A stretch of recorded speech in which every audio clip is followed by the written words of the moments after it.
안녕하세요. 세길런 쭈TV입니다. 오늘 소개할 책은 당신을 소모시키는 모든 것을 차단하라입니다. 지은이는 푸슈, 편행것은 더 페이지 출판사입니다. 저자 푸슈는 프랭클린 독서클럽 플랫폼의 약자입니다.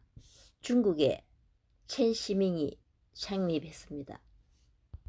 이 책에서는 3대 7의 법칙을 강조하고 있습니다. 우리 삶에서 70%는 별로 중요하지 않는 것이어서 차단하고 정리해서 걸러내고 정말 중요한 30%에서 집중해서 사는 삶이 의미 있는 삶이라고 얘기하고 있습니다. 지금부터 책 속으로 들어가 보겠습니다. 왠지 모르게 늘 초조하고 다른 사람의 한마디에 한참 동안 전전긍긍하는가, 이런 상황을 피하고 싶다면 지금 당장 차단락을 높여야 한다. 중국의 유명한 수필가 위치우이는 악의적인 비평으로 여론몰이를 당하면서도 덤덤히 말했다. 말은 천리를 가도 먼지를 씻지 않는다. 혹시 3대 7 법칙이란 말을 들어본 적이 있는가? 핸드폰의 기능 중 70%는 쓰지 않고 집안 공간의 70%는 사용하지 않으며 살림살이의 70%는 다시 쓸 일 없지만 아까워서 버리지 못하는 경우가 대부분이라는 뜻이다. 사람들이 불안해하는 이유도 덜 중요한 70%에 치중하여 중요한 나머지 30%를 소홀히 하기 때문인 경우가 많다.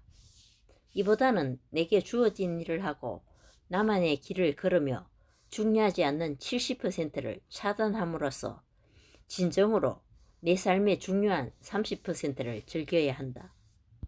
미국의 작가 겸 심리학자 앤서니 로빈슨은 어림짐작으로 만들어낸 두려움 대신 본인이 정말 이루고 싶은 목표에 100% 집중하세요 라고 말한다. 사람들은 언제나 너무 조급해하고 너무 많이 생각하고 너무 적게 행동한다. 사실 이런 태도보다는 비현실적인 생각은 차단하고 현재에 충실한 삶을 지향하는 편이 훨씬 유익하다. 살이 찌면 다이어트를 하고 능력이 부족하면 자기 개발을 하는 등의 삶의 태도를 가지면 반드시 좋은 일이 생길 것이다. 탐욕을 차단하라. 장자가 이런 명언을 남겼다. 재물을 탐하면 위험이 따르고 권력을 탐하면 모든 게 고갈된다. 이 말은 자신이 원하는 바를 분명히 아는 것도 중요하나 모든 것을 욕심내고 탐내면 결국 아무것도 의지 못한다는 의미다. 19세기 말 프랑스의 한 상인이 타이어 공장을 열었다. 최선을 다해 운영한 덕에 공장은 금세 큰 회사로 성장했다. 성공한 상인은 조선업에 관심이 생겨 선박 제조 공장을 세웠다.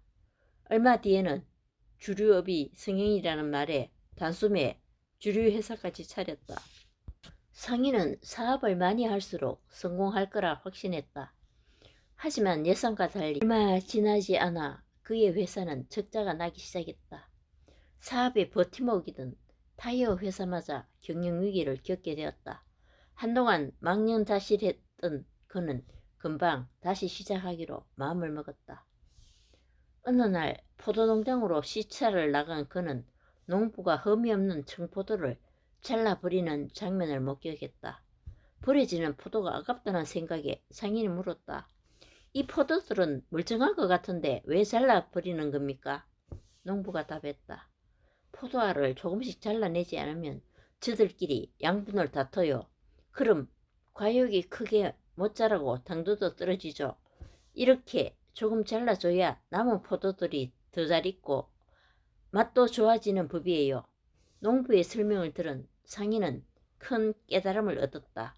모든 것은 과유불급이라 욕심을 내다가는 오히려 큰 화를 입는 법이었다. 간혹 글짓기 강좌를 수강하는 친구를 따라 무턱대고 글짓기 수업을 신청하거나 길이가 짧은 동영상인 숏폼을 배우는 동료를 보고 돈이 되겠다는 생각에 동료를 따라 동영상 제작 교육 과정을 구매하는 사람이 있다. 이들은 아무런 성과도 없는 곳에 제한된 시간과 에너지를 흐지부지 써버리고는 결국 경제적 정신적 낭비로 인한 자기회의에 빠져 헤어나올 수 없게 될 수도 있다. 단순함이 최고라는 말처럼 진정한 가치는 단순하지만 정제된 것에 있다. 그런 의미에서 탐욕을 차단하는 것이 인생에 대한 최고의 선택일 것이다. 타인의 간섭을 차단하라. 급변하는 사회의 흐름에 휩쓸린 우리는 언제나 몸과 마음이 지쳐 있다. 그래서 삶을 바쁘게 살아가는 듯 보여도 남들과의 맹목적인 비교에 쉽사리 삶의 방향을 잃어버리기나 다른 사람의 평가 한마디에 자신을 놓아버린다. 어떤 사람은 명품 옷을 입은 옆집 아이를 보고 내 아이가 좋아하는지 상관없이 명품 옷을 사준다. 또 어떤 사람은 함께 자란 소꿉친구가 대도시에 집을 마련하자 아이들 교육 때문이라는 분지를한 이유를 대며 대도시에 침입하려고 필사적으로 애를 쓴다. 정작 자기가 그곳에서 생존 압박을 견딜 수 있는지는 고민하지 않은 채 말이다. 또는 동료가 차를 바꾸면 내 차를 바꿔야 할 때인지 제대로 따져보지도 않고 어떻게든 이유를 만들어 차를 바꾸고야 마는 사람도 있다. 다른 사람의 생각으로 자신의 인생을 재단하지 않고 다른 사람이 이룬 성과에 자신의 인생을 대입하지 말아야 한다. 심리학에 과제분리라는 이론이 있다. 성인이라면 타인의 과제와 자신의 과제를 분리할 줄 알아야 한다는 개념이다. 한 회사가 고가평가에서 최하점을 받은 직원을 해고하기로 했다. 그러자 한 여직원이 업무 실적을 걱정하기 시작했다. 낮은 고가 점수를 받을까 초조했던 그녀는 인사팀을 들락날락하는데 시간을 쏟았다. 이를 보다 못한 동료가 그녀에게 말했다. 이 정도면 인사팀에서 월급을 받아야 하는 거 아냐? 인사팀 업무를 걱정하느라 정작 내 업무는 하나도 못하고 있잖아. 어떤 일이 누구의 과제인지를 판단하는 규칙은 단순하다. 누가 그 일의 결과를 책임지면 그 일은 그 사람의 과제인 것이다. 중국 작가 류니탕은 남들처럼 되겠다는 생각을 버리고 온전한 내가 되어 독립적으로 일을 쓸 용기를 가져야 한다고 말했다. 내가 신경 써야 할 것은 오로지 나의 성과뿐 다른 사람이 이룬 성과는 나와 무관하다. 그러니 남을 부러워하는 대신 타인의 간섭을 차단하고 자기 일에 더 집중하기를 바란다. 차단력을 키우고 싶다면 자신의 내면을 살펴라. 내면의 생활을 잘 하려면 어떻게 해야 할까? 첫째, 번잡한 곳에서도 안정 찾기. 청나라 말기학자 중국어는 이렇게 말했다. 마음이 고요하면 만물이 변해도 여전히 고요할 것이다. 반대로 마음이 불안하면 제 아무리 한가로운 시간을 보내도 불편하고 불안할 것인즉 고요함은 상황이 아니라 마음에 있다. 초조함과 불안함은 사람의 마음을 공중에 띄워 현실을 간과하고 안절부절 못하게 만든다. 반대로 마음이 진정되면 잡념과 욕심이 줄고 욕망이 채워지지 않아도 불안함이나 속상함을 느끼지 않는다. 둘째, 감정 소모의 원인 차단하기. 무엇을 중단할지 결정할 때 인간은 성장한다. 사람들에게 가장 중요한 자원은 시간과 에너지다. 따라서 시간과 에너지를 낭비하게 만드는 모든 일을 차단해야 한다. 불안을 야기하는 뉴스를 차단하고 불필요하고 쓸모없는 모든 SNS 앱을 삭제하는 등의 방식으로 내게 필요한 집중력을 최대한 확보하자. 관심을 끄는 일이 생겨도 그 일이 나의 성장에 유익한지부터 자문해본 다음 유익하지 않다면 과감하게 차단하기 바란다. 인생을 나락으로 몰아가는 감정 소모. 학창시절 내게 공부의 신이라 불리는 절친이 있었다. 분명 명문대에 입학할 수 있는 실력이었지만 웬일인 그녀는 전문대에 겨우 합격했다. 그런 그녀가 자신이 겪었던 일을 들려주었다. 중학생 시절 그녀는 1등을 놓친 적이 없는 명실상부한 공부의 신이었다. 그녀는 부러움에 가득 찬 친구들의 시선과 선생님들의 계속되는 칭찬이 선사하는 우월감을 즐겼다. 하지만 고등학교에 입학하자 더 큰 세상이 펼쳐졌고 뛰어난 학생들 사이에서 그녀는 더 이상 눈에 띄지 않았다. 그녀는 처음으로 선생님들이 생각하는 자신의 순위를 걱정하며 시시각각 선생님들이 자신에게 얼마나 관심을 가졌는지에 촉각을 곤두세우기 시작했다. 수업 시간이 되면 선생님이 자신을 호명하지 않을까봐 두려웠고, 그래서 선생님의 예쁨을 못 받을까 불안했다. 걱정에 사로잡힌 그녀는 깊은 수렁에 빠졌다. 점점 수업에 집중할 수 없었고 성적은 바닥을 치기 시작했다. 선생님들의 관심을 받지 못하자 성적은 참혹한 수준으로 떨어졌다. 깊은 밤이 되면 그녀는 침대에 얼굴을 파묻고 조용히 눈물을 흘렸다. 한동안 괴로운 시간을 보낸 그녀는 공상을 하며 내면의 감정을 위로했다. 원래의 성적을 회복하고 다시 선생님의 칭찬을 받는 상상 속 장면이 머릿속을 가득 채웠다. 그렇게 걱정과 공상 사이를 헤매고 다녔으니 당연히 성적은 오르지 않았고 그녀는 결국 전문대에 만족해야 했다. 모든 이성과 에너지가 내면의 감정에 점령당해 공부에 쏟아야 하는 집중력이 모조리 소진되고 만 것이다. 비현실적인 공상은 깊은 늪에 빠져 허우적대는 그녀를 구원해주지 못했다. 세상 모든 것에는 원인과 결과가 있다. 상상 속 세계에서의 헛된 투쟁은 오직 고통만을 더할 뿐 영원히 현실 속 결과를 바꾸지 못한다. 본인이 가진 에너지의 80%를 감정 소모에 사용하고 나머지 20%로 제대로 된 삶을 살려면 당연히 힘들 수밖에 없다. 그러니 감정 소모를 멈추고 중요한 일에 목표를 두자. 한 걸음씩 발자국을 남기다 보면 어느새 걱정이 사라지는 놀라운 경험을 하게 될 것이다. 자신에게로 시선을 돌려라. 어느 날 한 사이트에 올라온 질문을 보았다. 다른 사람의 시선을 받는다는 건 어떤 느낌일까? 그리고 눈에 띄는 답변을 발견했다. 다른 사람이 아는 너 자신에게 시선을 둬. 인생이 점점 즐거워질 거야. 그렇다. 현실 세계에서 타인의 시선 속에 사는 것이 익숙해진 나머지 자신을 그 속에 가둬버리는 사람들이 너무나 많다. 반면 절대 자신의 인생이 다른 사람의 시선이나 언어에 결정되게끔 내버려 두지 않고 운명을 손에 꼭 쥐고 있는 사람도 있다. 배우 샤오리밍은 성공연관이라는 강연 프로그램에서 자신을 부정 가운데 성장한 배우라고 소개했다. 11년째 배우로 활동 중인 그녀는 초반 5년 동안은 줄곧 조연 역할만 맡았다. 7년이라는 긴 시간 동안 그녀는 얼굴이 동그란 배우는 주연을 할 수 없다는 등 끊임없이 자신을 부정하는 말을 들어야 했다. 그런데도 그녀는 다른 사람의 말에 흔들리지 않았다. 배우의 가치를 얼굴형으로만 평가할 수는 없다고 확신했기 때문이다. 그녀는 묵묵히 맡은 배역에 캐릭터에 공을 들이며 기회를 기다렸다. 1년 365일 중 300일 이상을 현장에서 보내며 자신만의 길을 걸어온 그녀는 노력은 배신하지 않는다는 말을 증명이라도 하듯 대중에게 가장 사랑받는 톰 여배우가 되었다.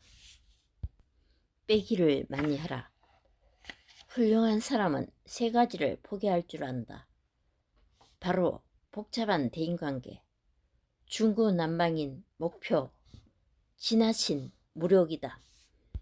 복잡한 대인관계는 시간 낭비. 중국의 리상룽 작가가 대인관계에 대한 인상 깊은 경험을 들려주었다. 대학 시절 인맥을 쌓는 데 심취해 무려 3개의 동아리에 가입한 그는 동아리 활동을 이라면 무조건 참석하고 다른 동아리 회원들과 전화번호를 교환하면 그것을 자랑거리로 삼았다. 그러던 어느 날 그는 교수를 한 명 소개받았다. 교수와의 관계를 돈독히 하고 싶었던 그는 교수가 야간 당직을 한다는 소식에 특별히 과일 2봉지를 사들고 단기 시간에 맞춰 찾아가기도 했다. 얼마 뒤 공산당 입당 신청서를 작성하던 리상룽은 부푼 기대를 안고 교수에게 도움을 청했다. 하지만 그에게 돌아온 건 냉정한 한마디뿐이었다. 시간 없네. 몇 년이 지난 어느 깊은 밤 교수가 된 리상룽에게 그때 그 교수의 전화가 걸려왔다. 교수는 간단한 안부를 물은 뒤 본론을 꺼냈다. 자기 아들이 수업을 받을 수 있도록 믿을 만한 교수를 추천해달라는 부탁이었다. 리상룽의 부탁을 단칼에 거절했던 교수가 언제 그랬냐는 듯 웃는 얼굴로 도움을 청한 것이다. 그 순간 리상룽은 꿈에서 깨어나듯이 모든 유의미한 대인관계는 동등한 보상이 뒷받침되어야 한다는 사실을 깨달았다. 상대방에게 가치 있는 보상을 주지 못하는 관계는 무의미한 관계에 불과하다. 대학생 시절에 리상룽처럼 더 많은 정보와 이익을 얻기 위해 인맥 쌓기와 교우 활동에 몰두하지만 결과적으로 아무런 수확도 얻지 못하는 사람이 우리 주변에는 셀 수 없이 많다. 이런 사람들은 친구가 많을수록 연결고리도 늘어난다는 말을 철석같이 믿지만 이는 오해에 불과하다. 진정한 연결고리는 나의 능력을 전제로 이어져야 하기 때문이다. 각종 네트워크 활동에서 문어발식으로 알아놓은 친구는 그저 술자리에서 오간 거짓 우정이자 가면놀이에 불과하다. 시간은 누구에게나 더없이 소중하다. 그러니 이제라도 무의미한 네트워크 활동을 정리하고 내게 주어진 시간과 에너지를 더 가치 있는 사람과 일에 쏟기를 바란다.